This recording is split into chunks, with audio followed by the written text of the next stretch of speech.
All right. Going live. Firing it up. Gonna check out the new blog. What a day. Did not expect to see this coming. Should have though. Wasn't ready for it. Happens to the best of us. Just want to get everything sorted out real quick.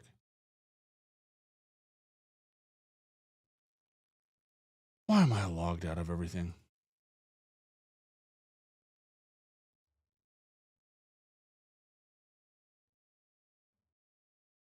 Give me a minute.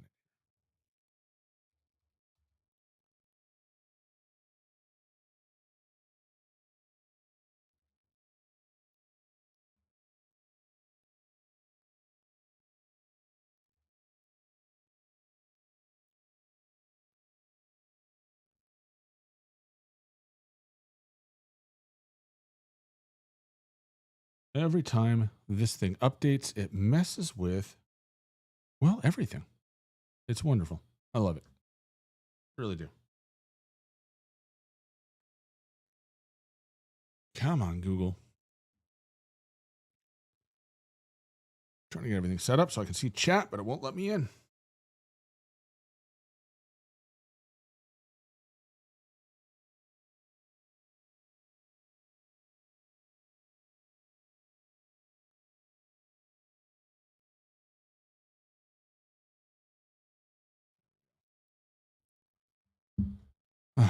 How's everybody doing today?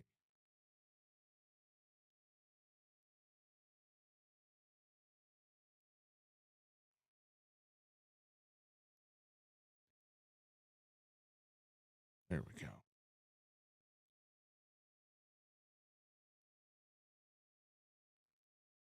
Make this challenging.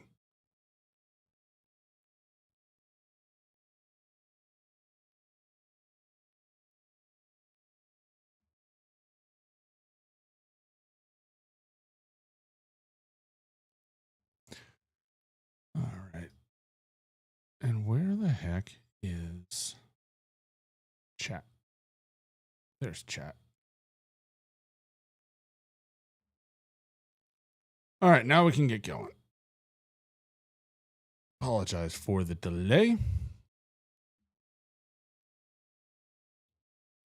All right, season 4 Reloaded launches delayed, I think, about a week. It's supposed to be out. I think people anticipated it out this week. Turns out it's going to drop on the 2nd. So what is that, Wednesday? So a week from yesterday, I think. And we got this Reloaded debriefing. There's a couple of interesting things going on. It's going to be an interesting at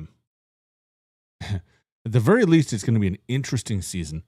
Season 4 and season 3 Reloaded have been collectively duds, we'll call them. I don't think they've been spectacular.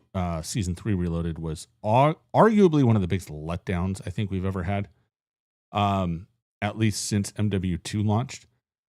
The season 3 launch was pretty spectacular, all things considered. But season 4 showed up, lots of bugs, very little anti-cheat, and just nothing doing. Like, they added a little building, that one building in downtown, and that was about it. That was about the only change we got. It was the only thing they did. And the game itself kind of just didn't run very well. Like, there wasn't anything there. So we're going to see what they have in store for Reloaded. Things we know are coming are going to obviously be seasons or ranked for Resurgence and Resurgence Casual. And they're going to talk, I know they talk in this blog about the solos experience. So I want to read through and I want to get to that point and then kind of go over that in a little bit. But starting off, they have story stuff, which I'll be honest, I have not been able to follow. I'm just not super interested in it. The story has kind of, I don't know. It doesn't feel like it fits. It feels like half of it's supposed to be an Avalon, and we haven't gotten Avalon. So kind of like the story doesn't feel like it fits anything. It's definitely not a Warzone centric story like we've had in games past. Overall, I'm not super interested. Stitch is running around and doing stuff. Great. Multiplayer gets some content. 2 new maps, cell shaded playlists. So they've done cell shaded stuff before. In this case, looks like Nuketown, Babylon, Skyline, Stakeout, and Grind. That'll be an interesting playlist. I think all of those will do well, cell shaded. And then Party Ops, LTM. Compete with some mini games. All right, we'll look at that in a bit. Multiplayer maps. So Fringe is, it's hard to tell how Fringe is going to play by looking at it, to be honest. Hopefully it plays well. It looks like you get some of this bridge on it, some space down here, so like kind of this edge area. So that'll be no man's land, wasteland of empty space. But yeah, I mean, it could play well. You get the building. You can go through the building, it looks like, in the middle here. Everything. Yeah, I don't know. Who knows? We got to get into it. Let's see here. So this is a Black Ops 3 map. Anybody who played Black Ops 3 can chime in and say whether they enjoyed Fringe or not. We'll see if the map is faithful to it. Eclipse. Is this a small map? Yeah, small map Eclipse. Should be a little bit chaotic.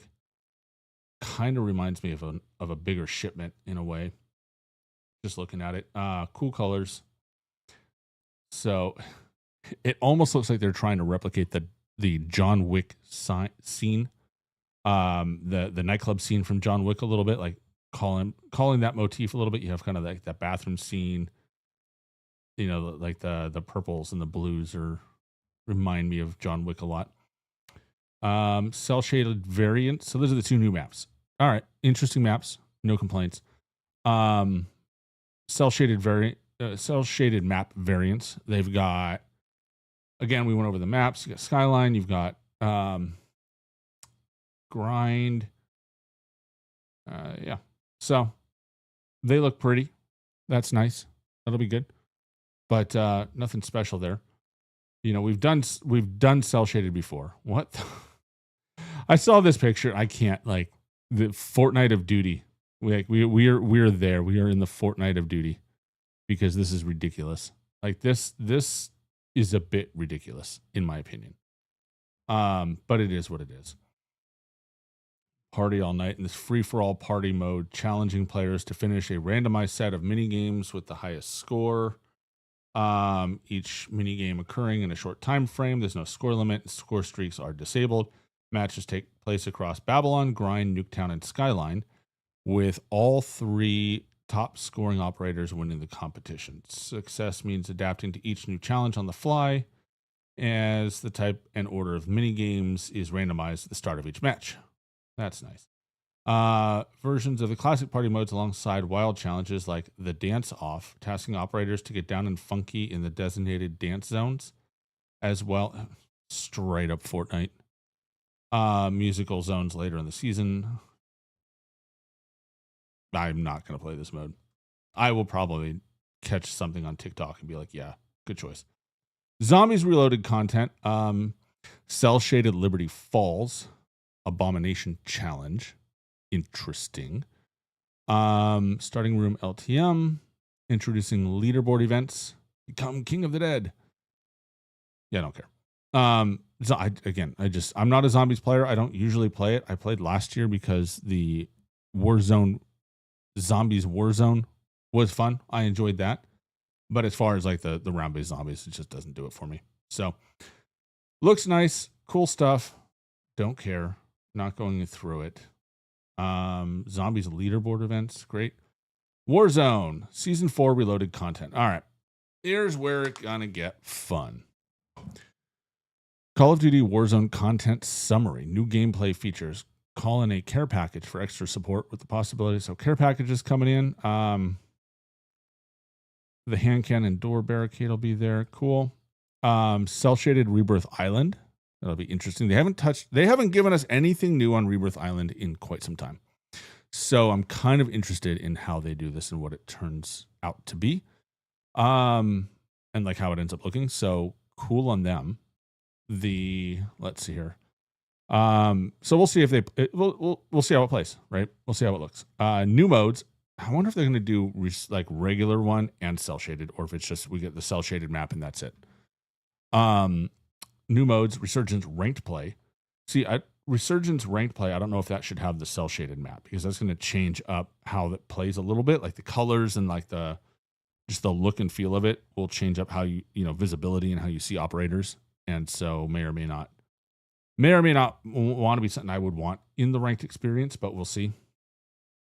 Warm up in the Resurgence casual and get amped in Havoc Royale plus Resurgence. What? Returns to ranked play, compete on Rebirth Island trios using competitive rule set and rise through the ranks. New modes, Resurgence ranked play, and BR solos update. World Series of Warzone is here. I feel like the titles don't seem to match the descriptions here.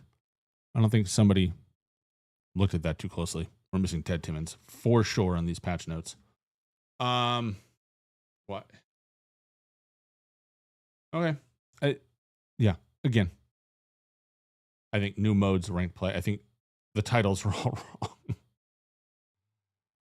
wrong. All right. Let's get into it.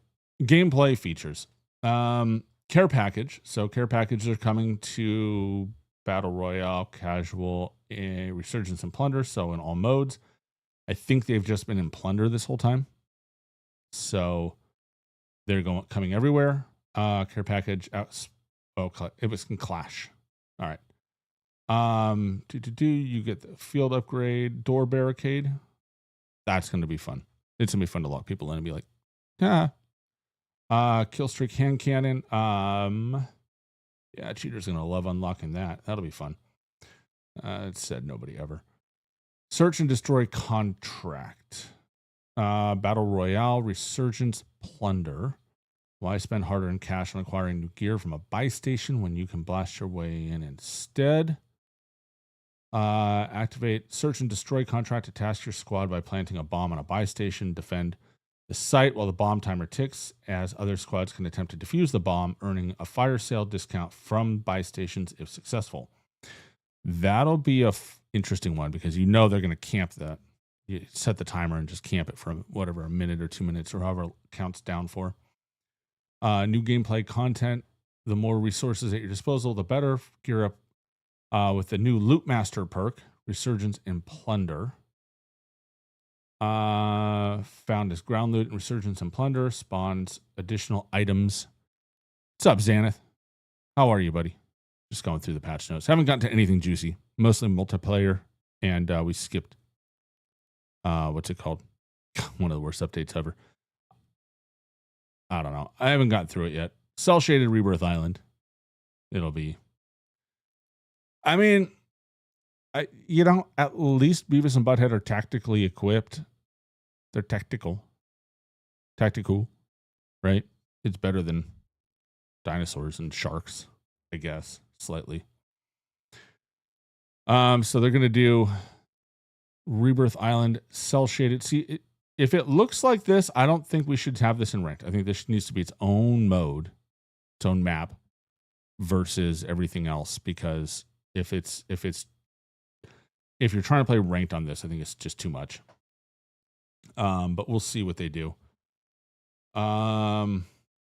Shows up later this season.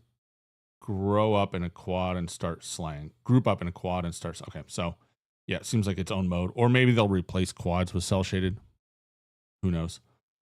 LTM Havoc Royale, 44 players, 15-minute matches. Change up the normal gameplay flow with modifiers that disturb the fabric of reality. Havoc Royale drops operators into specific areas of Verdansk, downtown, airport, or train station with their loadout in hand. Modern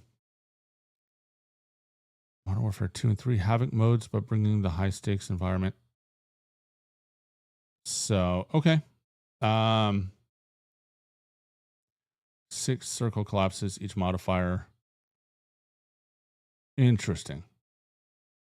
I don't remember. I don't know if I played this or not. I don't remember it off the top of my head. But cool. Probably be fun to drop into for a few times every now and again. Resurgence Casual, 44 players and bots. What does that mean? 44 players and bots. The casual experience comes to Resurgence in the mid-season, mixing humans and bots in a fight to the finish. The main Resurgence rule set applies, so do what it takes to stay alive and keep your squad redeploying. Drop in to warm up, teach a new player about the game, or just for a more relaxed Resurgence experience, as with Battle Royale Casual or or Boot Camp. Game progression is limited in the mode, and results will not count towards or against your stats. And it doesn't count towards Resurgence ranked play eligibility. I did notice that they did not tell you that. Interesting. I want to be clear up front. Ted Timmons is no longer overseeing the patch notes. That was one of the things that he did. And without him here, I mean, we've already caught like a fuck up on there. Like a big one, like here. Like the titles don't match anything, right? Like you have new modes, Resurgence, and ranked play. And then it talks about Warzone Casual, Havoc, right? And then down here, new modes, Resurgence, and ranked play, and BR Solos update. And then it talks about World Series of Warzone and information on that, right? So I don't think that we can sit here and be like, oh, the blog post says this or doesn't say this, and that's going to be, the way it's going to be. Like it is at least equally plausible that the person writing this just screwed it up. Like that, I think is at least a reasonable statement on the matter. Right. So I'm not going to sit here until we get the actual patch notes, which will be probably next Tuesday or maybe Monday or Tuesday. I'm not going to sweat about it, but I do find that interesting that they don't tell us the ratio. So we'll see. We'll see. But I do, it's funny. Jay and I we talked this morning about this a bit, and I think that's the way that's going to be the future, inevitably.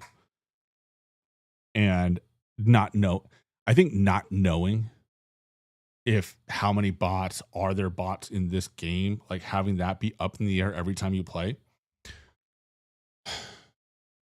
I think it makes it more believable in a lot of ways, because already I see a lot of people get kills or watch kills of either I know, like, if I've posted it, I've had it when I post kills from casual mode, or I've seen other people post it and I look at it and people debate back and forth.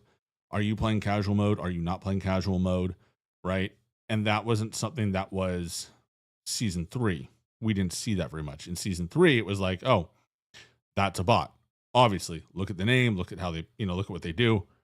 And now you get some of that, but you also get others that blend in better. And so if they're blending players better and they don't tell you how many are in every match, I really don't know if that's going to be perceived as negatively as it has been lately, or it'll be super negative and everyone will hate it. I don't know. We'll see. But yeah, so casual comes at the drop in the mid. It's to Resurgence in the mid-season. So I don't know if it's, I assume it's at the drop. Ranked play Resurgence, trios on Rebirth Island. Squad up in trios and compete for top placement in the return of Resurgence ranked play. Use your knowledge of Rebirth Island and face off against Call of Duty Warzone's top performing players. Using every advantage you can. Please stop cheating, people, because that would be helpful. Using every, I lost my place. Using every advantage you can over the competing trios. For a list of rewards, check out the season 4 list, so they get the same shit we get in BR, which is fine. World Series of Warzone qualifier broadcasts trios. What? Okay. So all right. So they're just going to broadcast games, the custom games, I guess. Cool. Call of Duty Warzone solo playlist update. What everybody wants to talk about, obviously. At the start of season 4, we launched a new playlist test by introducing Battle Royale casual solos. This was driven by the overwhelming success of Battle Royale casual quads introduced in season 3, which quickly became one of the most popular modes in Call of Duty Warzone. We are always reviewing engagement data to make sure we're continuing to deliver optimum gameplay experiences to as many players as possible. Over time, the data has showed that standard solos has underperformed compared to other playlist options. This trend has become even more pronounced following the launch of Call of Duty Black Ops 6, with standard solos consistently ranking at the bottom across over 20 available playlist options. Wow. Not entirely surprised, but kind of surprised. I don't know if that makes sense. Like, I'm not a solos player. This is what I'll say. I'm not a solos player. I don't play solos. Not my jam. So I think it's worth prefacing that if they deleted solos in its entirety, in every permutation known to man, if they just deleted it completely, I wouldn't notice. It would not affect me at all. And I wouldn't be upset about it. Like, I'd be upset for other people who are upset, but me personally, I would not be upset. It would not bother me one way or the other. I just wouldn't care because I don't like solos. I don't enjoy the mode. I don't have fun. It's not what I want to play. So I want to make that clear. Like, that's my position on it. So in a way, it's good because I don't have a dog in the race of whether they have solos and bots and no bots and whatever they do. Like, it doesn't affect me because I'm not going to play the mode, right? No matter what they do, I'm not going to play it, and I don't care. So that kind of, it's nice because then I can say what I want to say, and it's not like, oh, I'm just looking out for me, right? I'm not looking out for just myself. I'm looking out for, I'm just looking at the game and what they say and reacting to it. So, but to have it be the absolute lowest, because there have been some terrible LTMs and some arguably bad modes. But if they're saying if it's the lowest mode, that is troubling. All right. In an effort to solve this, we introduced a casual version of solos where players face off against a pool of real players in combination with a fixed number of bots, creating a lighter, more welcoming experience. Given the success of the casual quads format, we felt that casual solos could offer a more approachable way to play solos, especially for returning or brand new players jumping into Call of Duty Warzone. To accurately test the appeal of casual solos, we removed standard solos. A lot of people love that. Just saying. We removed the standard solos from the live playlist that allowed us to isolate and better evaluate the impact of casual solos without overlapping between the two modes. Here's what we've learned so far. The three times more players jumped into casual solos compared to standard solos. That's a huge jump. Huge. I mean, unless you have only got like 12 people playing, and then it's like, okay, it's still nobody. But 3 times the players jumped in. That's huge. Queue times, ping stability, and other matchmaking metrics saw notable improvement. Well, yeah, there are fewer people, so it's easier to kind of put lobbies where they're supposed to be geographically. The mode is so popular, both existing and returning players. I want to hit on that in a minute. I want to finish this, but I want to come back to these metrics because I know there's so much people talk about regarding this. And I think there's a lot of misconception as to what data looks like that they're going to collect on this example. This test not only gave us deeper insight into the viability of a casual solos experience, but also reaffirm the existing data around the low engagement of standard solos. The results show that casual solos fills a gap in our playlist that many players are interested in. The next step in our test, which launches today, is to make both modes available to further observe player performance. The side-by-side test is an important part of our ongoing effort to refine our playlist experience. We'll share more results from this test at a later date. While we want players to have the freedom to choose the experience that's most enjoyable for them, it's vital that we maintain a healthy and balanced ecosystem for our players. Thank you for everyone who jumped into casual solos. Your continued feedback, blah, blah, blah. Okay. Where to start? Where to start? Hydrating. We start with hydrating because I don't do that enough. All right. So the number one thing that I hear, I've heard today on the timeline and from talking to Jay and talking to everybody and just looking at just looking at Twitter this morning. A lot of people want to complain about solos. Like, all right, let's just start at the top. If it's this low, if the load is this mode, or if this mode is so poorly used, so few people play it, then it's kind of it's one of those things where it's already going to poorly perform. Okay.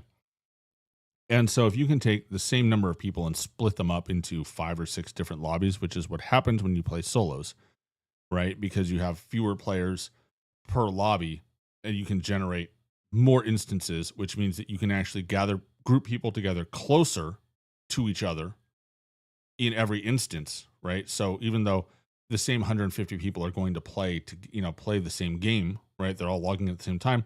They would normally be put into one lobby, which might, because of the algorithmic skill-based matchmaking system we've had, draw people from all over the country and even other countries into one server, resulting in a massive disparity in ping and networking conditions, which we're all aware of because we've all seen this. It's the ability for the game to kind of spread that lobby across multiple server locations, thereby improving ping and improving connection, is pretty obvious and well established to me. I don't, I read that and I go, yeah, obviously you're going to have better connections because there's just fewer people and they can all be closer together and still have the same kind of criteria that would have put them into a larger lobby. But I know not everybody is aware of that, so I want to spell that out. So this absolutely makes sense. 3 times more players. So here's the thing. A lot of people talk about the game not. A lot of people have said that they don't want to be. They don't want to participate, or they're not going to play the game, or they're going to mess with the numbers, right? They want to mess with the numbers, and I've heard this from different people, and it's all in the same spirit of screw Activision. We're going to mess up their test. So here's kind of the long and the short of it. It's like whatever you do, it's actually they have the ability to do it. I don't know what metrics they have. I would assume that they look at the player base and they say, all right, who plays solos, right? They can tell by, what percentage of your gaming time you spend playing solos, right? And then when they take away solos and they put solo casuals in, right? One of the things that they're going to look for is what's the deviation, right? If you are a 90% solo player and you stop playing completely, right? You boycott it. I'm not going to play. As Jay likes to say, I'm not giving them the data point. Well, they have the data point anyway. So they say, okay, so this is not acceptable for you as a player, right? As a solo player, this is not acceptable. We are not going to tolerate it. Fine. Then there's other players who are like, well, I'm a really good player and I don't belong in a casual playlist. I'm going to go in there and I'm just going to play and just wreck the lobby. I'm going to drop 100 kills every game and win every game. And that's going to just ruin it for all the casuals.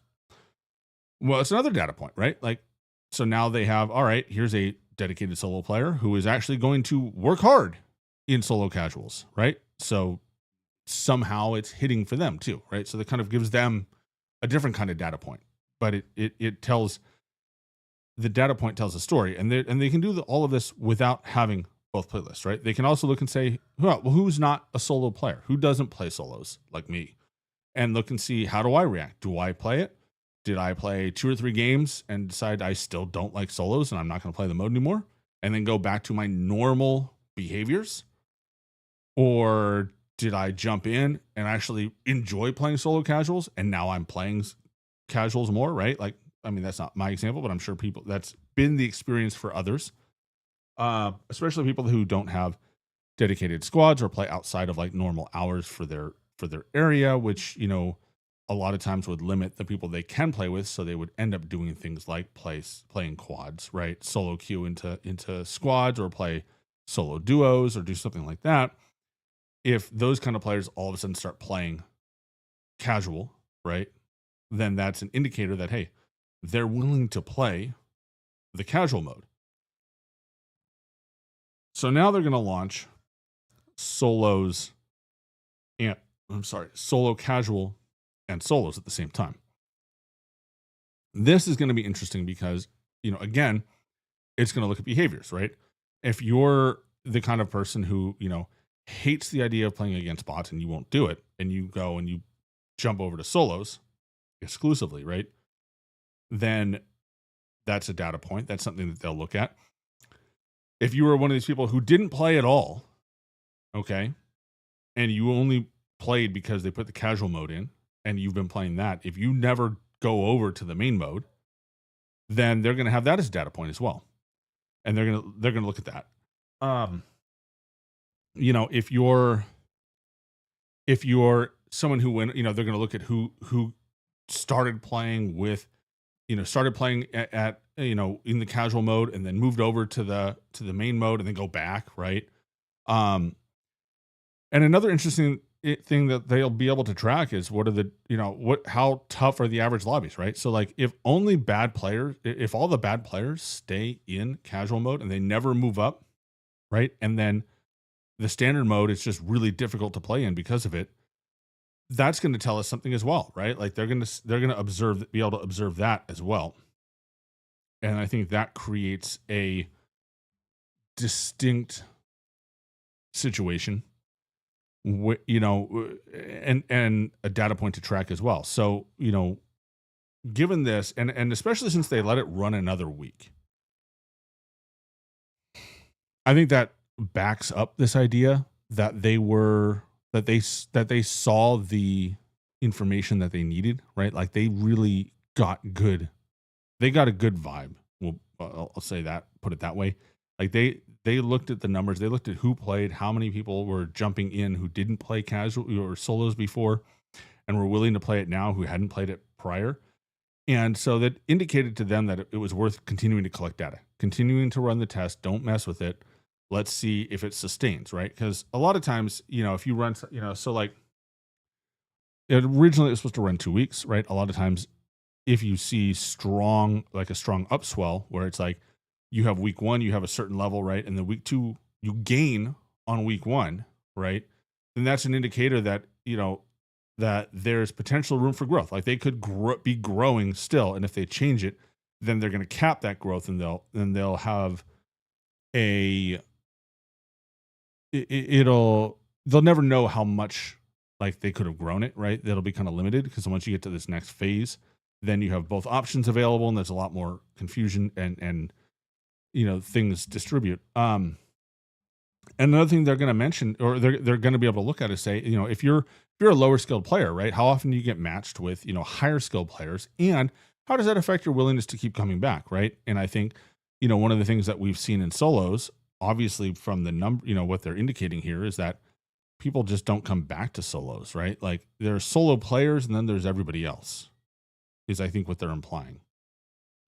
And so it's an interesting test. But now when you have when you introduce solos and casuals, you've got this kind of, fork in the road. Which way do you want to go? Which one do you want to do first? And I think if you're Activision, you don't want to cut the upswell of casuals off too much, right? You want to see how high you can grow that, and then run this next test and see, all right, how many of those people are willing to translate over? And if the lower skilled players don't translate over, right? So then solos will just continue to be a high skill, sweaty mode. How does that affect the balance, right? Are more people willing to play it? Also, how many players that are high skilled don't want to play a 24/7 sweatfest? How many of them want to go, are more interested in, putting up higher scores, right? And that's going, and how those kind of players behave, right? If two boxing doesn't work because there's no lobby to two box into, are those players going to continue to play the mode? That's, I think, the kind of question that this sort of test will answer, right? Like, if you can't two box into a solos lobby because there aren't bad players, are people willing to play bots? Willing to, right? So I don't know. We'll see. I think as many people have pointed out, the writing seems to be on the wall. I don't know what the solution will be at the end of the day for the people who are unwilling to or uninterested in playing bots. I know for a lot of people who are kind of like mid skill and better, when you get into that scenario where when you get into the kind of scenario where there are fewer players, there aren't very many humans and you play a lot of bots, so you rack up big numbers on the regular, it gets boring, basically. There's not enough challenge in it. So I wonder if, something like a solos ranked experience would alleviate, would be kind of like their solution, right? Like, if you want to play ranked, you could play ranked trios, or you could play ranked solos. And then, they do something with the bots, and kind of get rid of pubs, right? Which, is one of those things that'll be interesting to see how that develops. Because, look, the common argument or the complaint, I will say, has been that pubs feels like ranked. Like, it's, and that's due to the SBMM systems in place, but they're also in place because SBMM is one of those things that is designed to try and keep as many people playing as possible, which, fine. First time caller, long time listener. What's up, Jay? I was just talking about you. We're basically rehashing what we talked about earlier. But yeah, it's one of those things where what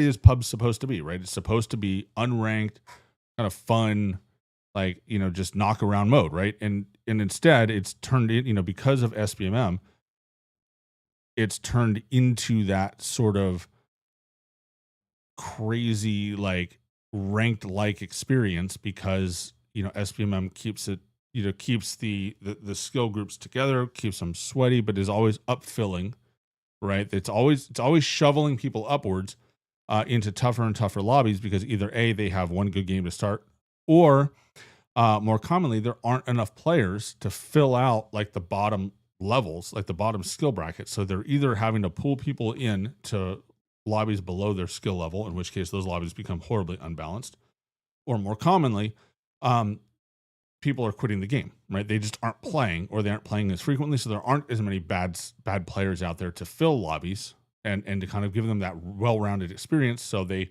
continue to take chunks of the bottom part of the skill base and try and shove them into their own lobbies. And then everybody else gets shoved upwards, right? And skill-based matchmaking basically says, well, you're a gold player. Well, you can't play with the silvers, the hard-stuck silvers and the hard-stuck bronzes. You have to play with, crimson and Eries, because there aren't enough actual spots for them to fill out. And so nobody has fun because top level players play too many top level, there are too many top level players for them to have fun. Mid level players are being fed as cannon fodder to the high level players. And the bottom level players, well, they're constantly trying to be shoved into their own little thing that top level players are just jumping down into and playing. So like it just gets to a point where like, and I think Call of Duty has been at this point with the exception of season 3 and the return of Verdansk. I mean, Call of Duty I don't think has had a strong casual player base since MW3 dropped. Like I think it's been I don't think casuals showed up at all.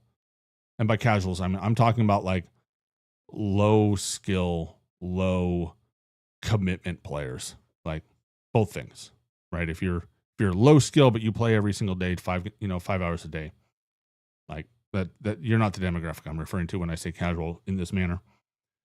But like, the guys who hop in once in a while, play for a little bit, they just stop playing. They just go away. Right? They don't have fun. They leave, which means that, a random experience is no different than we get with the experience that we have these days, right? Where it's always sweaty. There's always, a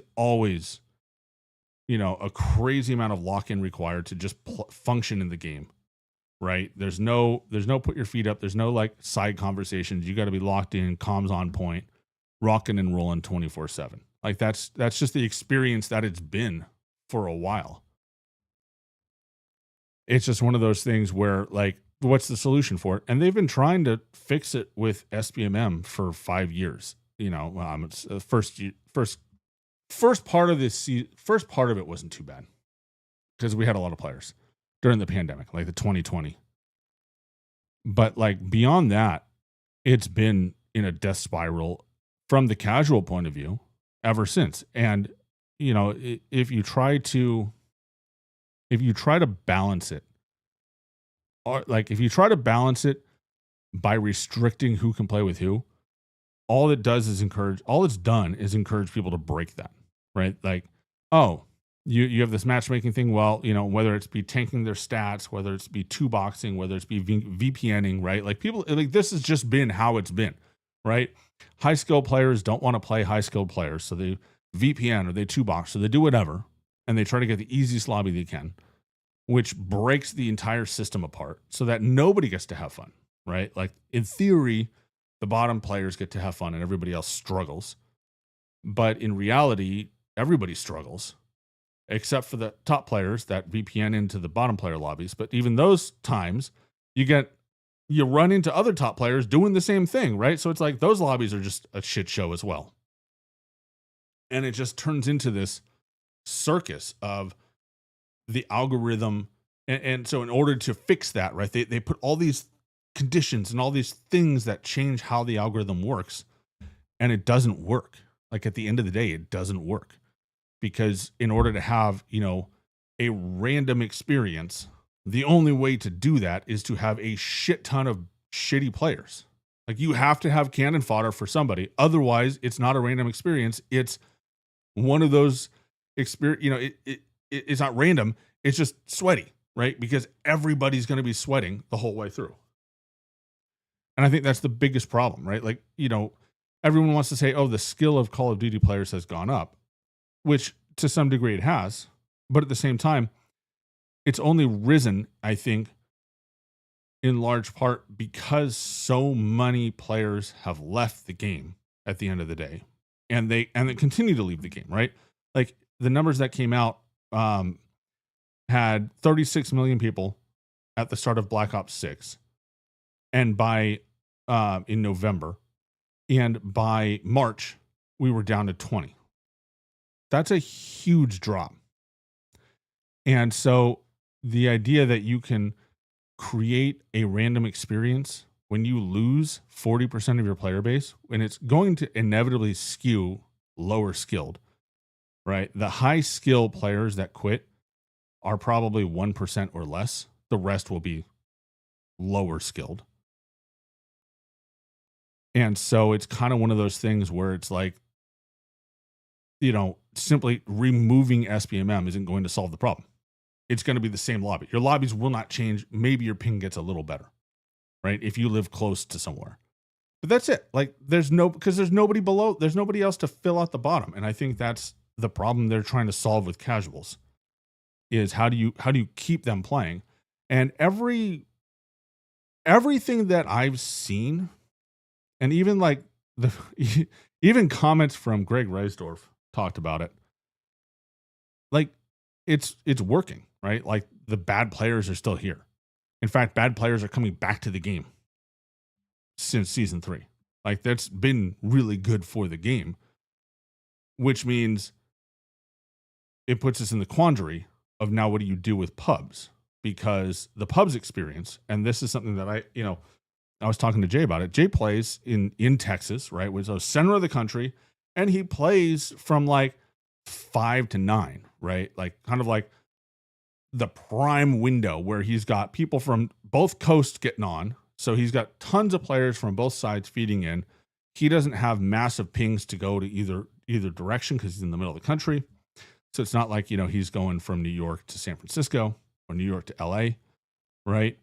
And he has a generally not a terrible experience. In the times that I've caught him playing, it's like, yeah, your lobbies actually look pretty decent. Like it's not, it's not a cakewalk, but it's also not a disaster.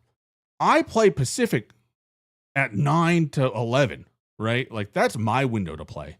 And those lobbies are miserable. Like they're unplayable at this point, right? Like the hackers are out of control, which is totally bizarre to see because it never used to be that way. Pacific was always the better half, but it's like hackers are out of control. And I'm perpetually thrown in lobbies against, 4 stacks playing like they're in the World Series of Warzone, even when they're not sus, they're just overwhelming and really, really putting their effort into it. And it's like the lobbies that we're in are just beyond difficult to play in. And I've had other people hop in that normally don't play Pacific, hop in and be like, what the fuck? Why is this so difficult? Like, what lobbies are you in? And it's like, usually if we can get somebody in Florida or, on the East Coast to host, we get slightly better lobbies and just, 80 ping. And so it's not a good experience. Like it's not enjoyable. And I think that's the problem, right? Most of the time for most people around the world, the game I don't think is that enjoyable in pubs, at least. In ranked, I can hop, when I hop in and I get ranked time, I hop in and I try and play ranked and try and get some time in. And, there's certain times in which it's not bad. It's a good experience. I'll keep playing. But the frequency of that, it's like I have to be done. I am done playing ranked by like 11:30. I've never had a good lobby past noon. I'll put it that way. But I'll have good lobbies that like right now I'm still gold 2 because I've only played like 5 games this season. And I'm perpetually being faced with, platinum, diamond, crim, right? I've had one Eerie, I think one Eerie in there. But it's like I'm being, they're throwing these lobbies together and they're just mixing people all over the place trying to fill the lobbies because there just aren't enough people playing, right? But if I play later, I get, it's infinitely worse, right? I play later, I get, is when I get these mixed lobbies and it's a pretty bad experience. And then in the mornings, the gold lobbies feel like gold lobbies, right? I'll do well, hold a pretty good KD throughout the day. And then, it's time to get off. To be honest, it's gotten to the point where pubs are worse than ranked. Like when I play pubs at night, it is a worse experience than when I play ranked in the morning. And that shouldn't be. Like it shouldn't be unplayable in the evening when I have time to play. It shouldn't be unplayable at the end of the day. Even like, and last night was interesting because last night I had a buddy who he stopped playing when Caldera came out. He was like, I don't want to do with it. And he hasn't been back since. So his first games since Caldera, very first time since Call of Duty 2, like the new era of Call of Duty, right? He hasn't played this since. And so we got to have him host, and that was fun. The lobbies were still difficult. They were much easier than normal at that time, but compared to kind of bot lobbies that I've gotten into in previous games, like if I were him, if I were a new player and he wasn't playing with friends, he wasn't, he was just logging in to try it, he'd probably never play again. I think he ended up going, and he's someone who played. It's not like he's never played Call of Duty. He's played Call of Duty for years, across different games and different systems. He played Warzone when it first came out, so he's played that for 2 years. So it's not like he's a zero experience player. But his ability to operate, even with us telling him what gun to pick up, it's like it wasn't a meta issue. It wasn't any other issue. It was just the sheer skill of people he was put up against. I'm curious to see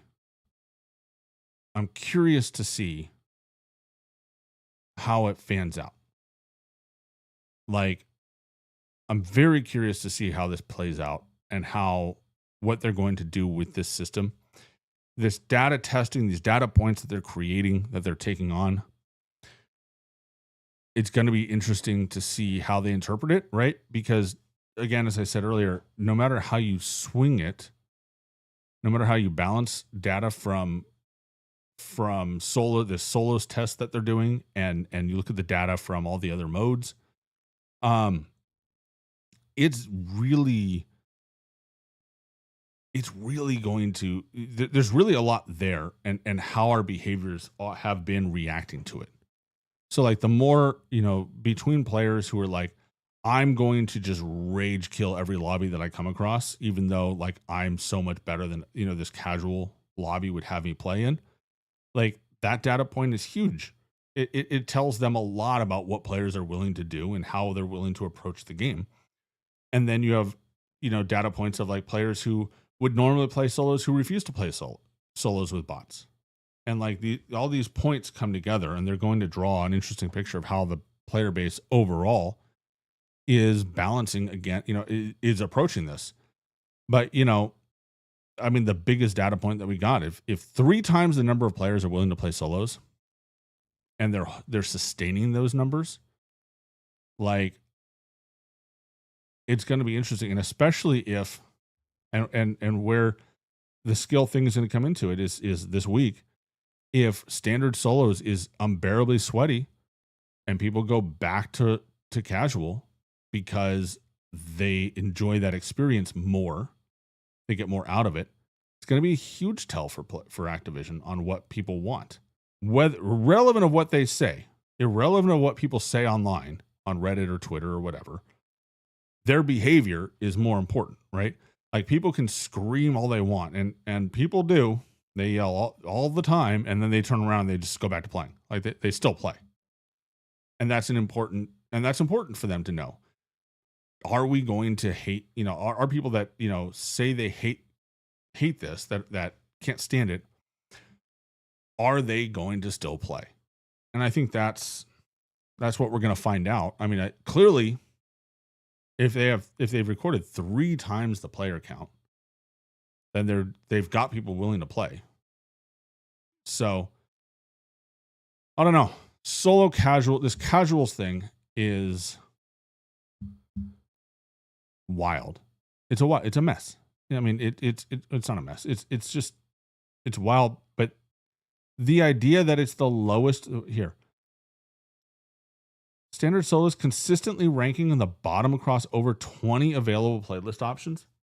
Like, that's below, like, that's, if solos is that bad, especially when you have some of the wacky LTMs that we've had in here, if more people play like Clash than they play solos, I think that's again, it's an issue, right? And you can argue all you want for like, oh, well, it's only because of camos, or it's only because of this. Well, I'm going to point out that if you didn't have this sort of stuff, I don't know that people who are only in it for camos or only in it for, for XP grinding would actually even play. Right? I think there's this assumption that if you took away the casual mode, if you took away all of this stuff and you made, a hyper competitive pubs mode, that people would just still play it and be happy. I think, we've seen it where when SPMM is cranked and it feels like, every game is a World Series of Warzone finals, nobody's happy playing that. And that's the problem they've got to solve. And I think this is their attempt to do it. Whether they can pull it off or not, I don't know. We'll see.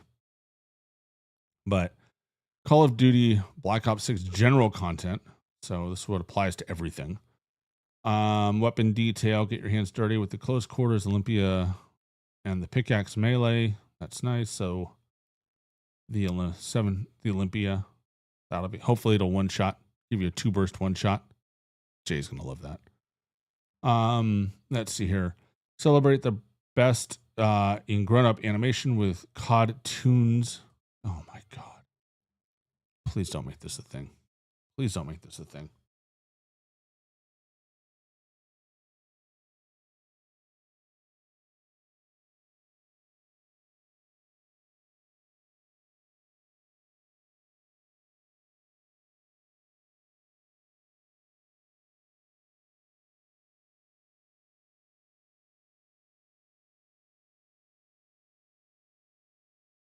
Sorry. COD Tunes should not be a thing. I highly disagree. Let's see here. Beavis and Butthead. Like, when was the last time Beavis and Butthead were relevant? I say that it's being funny because I've got my Test Steve. 1, 2, 3. I have them on my buttons here, but like, when were they actually relevant? I don't know. Why do we have that? Why is that a crossover thing? Can we just back off the crossovers and get to like actually get in the game in a good spot first? More store offerings, of course. Don't care. So the Olympia is a Beavis and Butthead event reward. Of course it is. Double-barreled shotgun. So we'll see. Yeah, we'll see if this is fun. And then a pickaxe. I feel like we had that from last year or the year before. And then some new weapon attachments. So we've already got some of these. TR2 CQB auto conversion. Cool. SVD full auto mod. Wonder if those will be any good.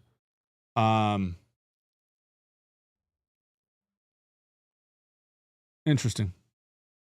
Beavis and Butthead. I hope this is not one of those boring, just collect things.